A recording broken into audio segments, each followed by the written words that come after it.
দেশের ৩ অঞ্চলে আজ দুপুরের মধ্যে ঘণ্টায় সর্বোচ্চ ৮০ কিলোমিটার বেগে ঝোড়ো হাওয়া সহ বজ্র বৃষ্টি হতে পারে বলে জানিয়েছে আবহাওয়া অফিস। এসব এলাকার ২ নম্বর সতর্ক সংকেত জারি করা হয়েছে। বৃহস্পতিবার ভোর ৫টা থেকে দুপুর ১টা পর্যন্ত দেশের অভ্যন্তরীণ নদীবন্দর সমূহের জন্য আবহাওয়ার পূর্বাভাসে এ তথ্য জানানো হয়।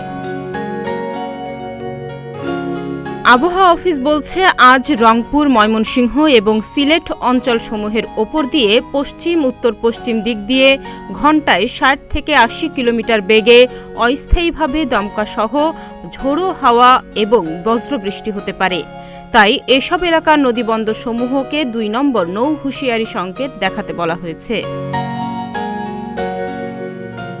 আরও বলা হয়, বেলা ১১টার মধ্যে গাইবান্ধা, জামালপুর, শেরপুর, ময়মনসিংহ, নেত্রকোনা ও সুনামগঞ্জ জেলার কিছু কিছু স্থানে ৪৫ থেকে ৬০ কিলোমিটার বা তারও অধিক গতিবেগে পুনরায় দমকা ঝোড়ো হাওয়া সহ বৃষ্টি অথবা বজ্রবৃষ্টি হতে পারে।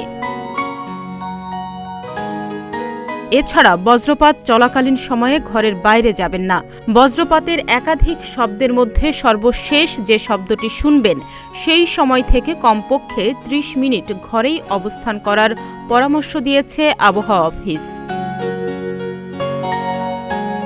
তাহনিয়া ইয়াসমিন, প্রতিদিনের বাংলাদেশ।